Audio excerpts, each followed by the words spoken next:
என்னை மறுசுழற்சி செய்ய முடியும் என்னும் பல்வேறு சிறு சிறு மைக்ரான் நெடியால் அழிக்க முடியாது.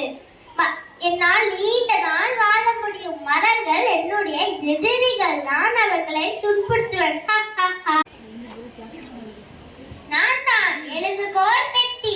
இன்று உங்கள் கையில் அழகான டோரா, ஸ்பைடர்மேன் என் பல்வேறு படங்களை சுமந்து வண்ணங்களில் மின்னுபவன் நான் தான்.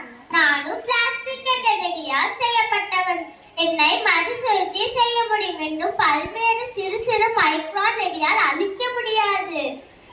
என்னால் நீண்ட நாள் வாழ முடியும். மரங்கள் என்னுடைய எதிரிகள். நான் அவர்களை துன்புறுத்துவேன்.